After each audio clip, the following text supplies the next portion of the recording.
Welcome back, Super Brain. How's your memory? Super. And in this lesson, I'm gonna share with you exactly what I do to master numbers. If you've ever seen me on stage memorize 100 numbers forwards and backwards that an audience gives me, this is exactly how I do it. Now, I'm gonna give you a warning up front. This is something that requires more effort than our previous lessons for most people. For some people, they might get it right away because we all have different learning styles. But for some people, this is gonna be the hardest part. So I'll say this in the beginning of this lesson. For a lot of people, this is not gonna be easy, but it's gonna be worth it. It's something I use every single day. So if you're up for the challenge and you're ready to build your memory toughness, it's a great fitness tool also as well to be able to practice to train your brain.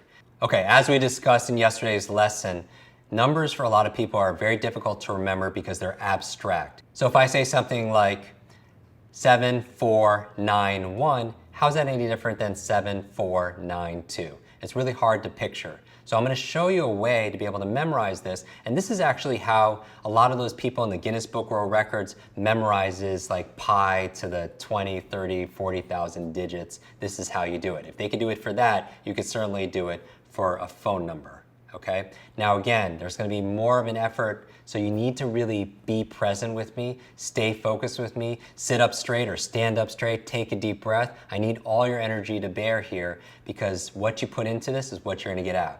So this ancient code for remembering numbers was developed by a French mathematician back in the 1600s. And so I'm gonna share with you this system. And again, it's gonna be a little bit different what we've done so far to date. But again, once your mind is stretched by a new idea, it never regains its original dimensions, right? Oliver Wendell Holmes said that. So we're gonna do this. This is gonna be part of your brain training. Whether you're good with numbers or not, this will make you better. And even if you don't wanna remember numbers, learn this because this is great exercise to boost your focus, your imagination, and of course, your memory. So this is how the system works. You need to remember the 10 digits. That's the first half of the system. 10 digits, 0, 1, 2, 3, 4, 5, 6, 7, 8, and 9. So you need to memorize that right now, Super Brain. So peg it, chain link it, use your body on it, whatever. Remember 0, 1, 2, 3, 4, 5, 6, 7, 8, 9. That's the first half of the system. You got it? I hope so. Now if you don't have it, then we have to start all the way from the beginning in this quest. The second half of the system is this. Numbers are difficult to remember because they're abstract. So the creators of this system realized that there are about 10 consonant sounds in the English language, 10 consonant sounds, by grouping the ones that sound alike together. And so what if you took each of the digits and assigned a specific sound? What would that do? They realized that what happens is when you saw certain numbers, each of those numbers had sounds that spelled words and created what? Images that make it easier to what? Remember. Do you see how this works? So imagine you had a Rosetta Stone for looking at numbers, and every time you saw a number, it actually spelled out words. And words are a lot easier to remember. So you're seeing the potential of what this could be, right? So I'm going to teach you in this lesson what those sounds are specifically. And that's why it takes a little bit more work to learn this. But once you know the sounds for these digits, you look around and all the numbers look different to you because they spell out things that you could easily recall. Now, this strategy is really good also for auditory learners, right? When we talk about there's three main styles of learning: visual, some people like to learn by seeing something. Auditory are people who like to talk to you and discuss it and hear about it, listen to audiobooks and so on. And kinesthetic is where you roll up your sleeves and you get involved in it. If you're an auditory learner, this is something that might really resonate with you. Notice the word resonate with you. So right now, I'm gonna give you the sounds for these digits. Do the best you can to memorize it. Ta, ta, th. Na, ma, ra, la, sha, ja, ka, ga, fa, va, and sa. All right, Super Brain, do you remember the sounds for those numbers? And you're like, Jim, I really loved you up to this point. I don't really like you anymore. But really, here's the secret. I'm gonna show you and break this down for you.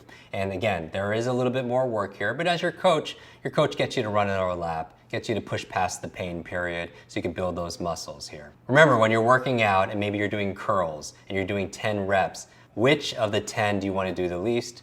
Of course, it's number 10. And which one gives you the most growth?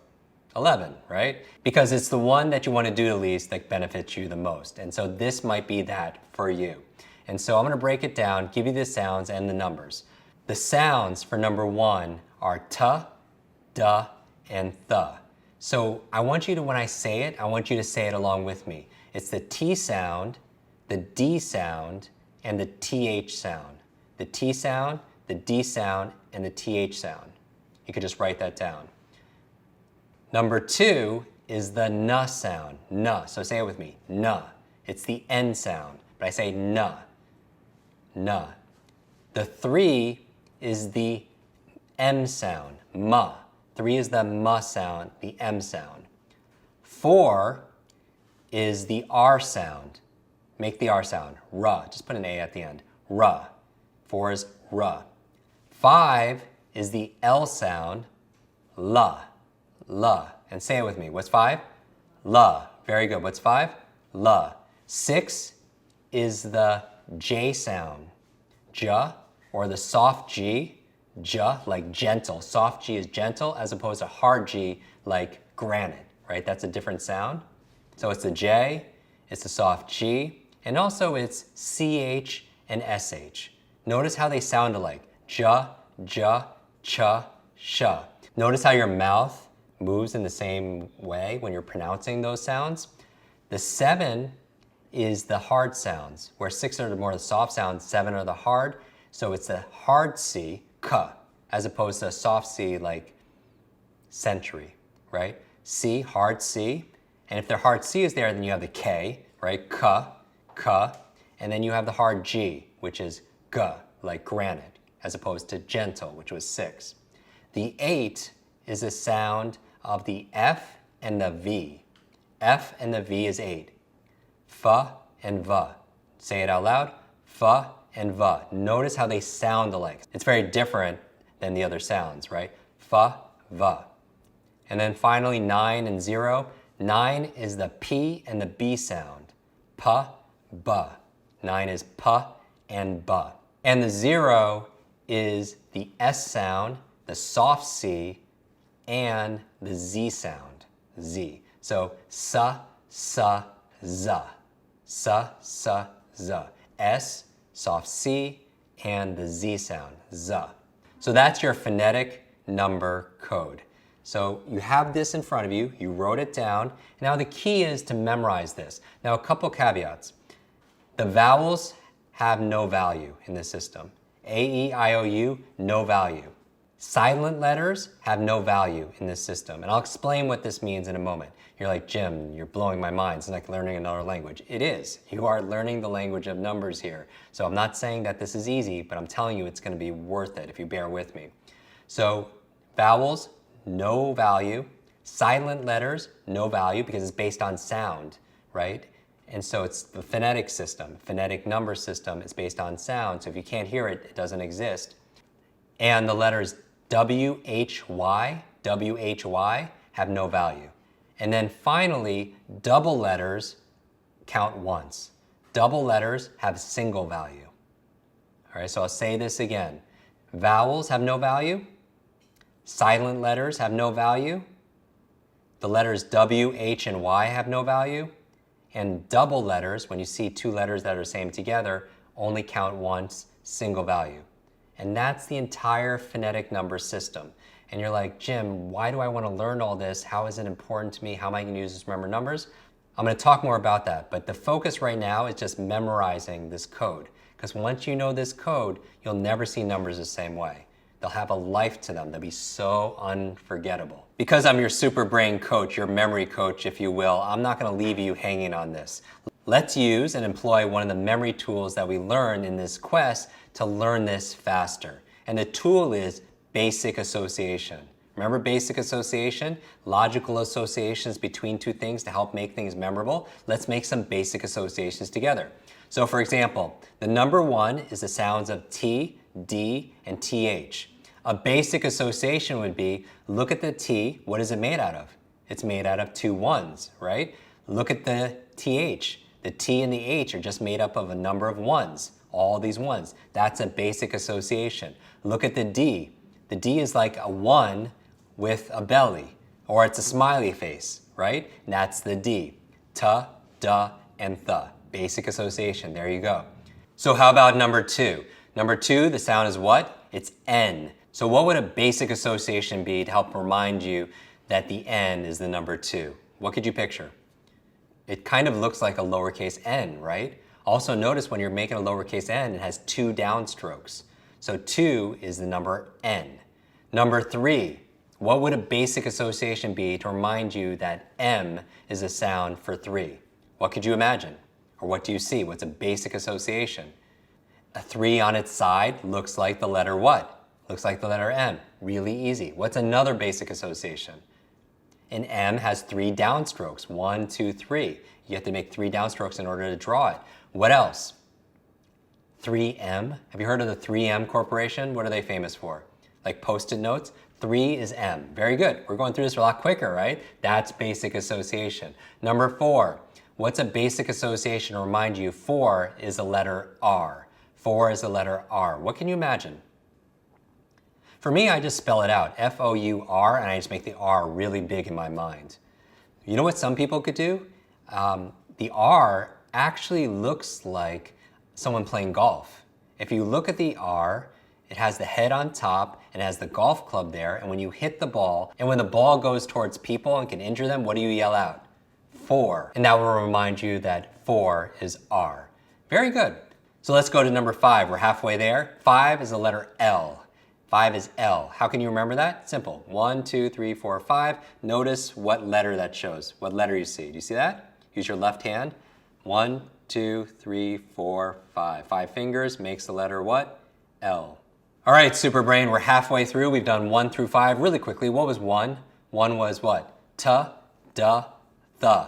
What was the sound for 2? It was the N sound, right? N. Say it out loud. What's 3? 3 downstrokes you have. 3M Corporation, M. 4 is what? Remember golf? 4 is R. And finally, 5 is what? Put out your left hand with your thumb going to your right as you see the letter what? L. Very good. Now, 6 and 7 are cousins. 6 are soft, 7 are hard. 6 looks like kind of like a J. Do you see that? 6 looks like a J. And so I want you to remember, 6 is J. And also what makes that, it also looks like a little bit, it looks like a G. So mirror image and such, G, so it's J, J, soft G. And also just remember what sounds like J is sh and ch, SH and CH, CH and SH. So those are the sounds for 6. Now 6 are soft, 7 are hard. So it's K. So you have J and then you have K, like Jim Quick. K is made up of 2 7s. You want to remember 7 is K. It's like 7 on its side, 1 on top, 1 on the bottom. You have K. If you have K, you also have C, because they sound alike, right? Superbrain? K and K. And I'll also add in there the G, G, like a hard G. Whereas G was under, for 6, J, like gentle. Hard G for 7 is G, like granite. And that's 7. Remember, it's going to take a little bit of review for this lesson, and that'll be part of your homework. Number 8, we're almost there. 8 is the F and the V sound. What is a basic association, a logical association to help remind you that 8 is F and V? For me, I think of V8, this vegetable juice, right? V8 reminds me that 8 is V. For F, I see a cursive F and it has 2 loops, 1 on top, 1 on bottom, just like the number 8. 8. V8, that's number 8. 9, what's number 9? What's a basic association for 9 for P and B? For me, it's a look-alike. Again, it's visual association, what we did before, basic association. If you take a 9 and you do the mirror image, what do you see? A mirror image of a 9 is what? A P. Turn it upside down, you get a what? Lowercase b. PB. Peanut butter. 9, right? And finally, the 0. 0. 0 is S, soft C, like sa, and Z, like 0. For me, if I spell out, first of all, 0, it starts with a Z, I circle it. That's what I want to remember, it's Z. And I'm circling it like that because it's kind of like Zorro, right? It's like, oh, here's something. Take the 0, put a circle like this, put an S on there like Superman. If you know who Zorro is, he does his sword and now you have a Z there. So the 0 is S and Z. So those are some really quick tips using basic association to help you memorize this phonetic number system. And what I'd like you to do for your homework is just one thing, is to review this. Review it, test yourself to see how many of these you already remember, and then just focus on the areas and review the basic associations to help deepen this into your long-term memory, because we're going to use this in tomorrow's lesson. Because tomorrow's lesson, we're going to talk about how to use this phonetic code to be able to memorize all the numbers in your life. So remember, as always, go into the community and put your big ahas in there to share it with the tribe, and I'll see you in tomorrow's lesson.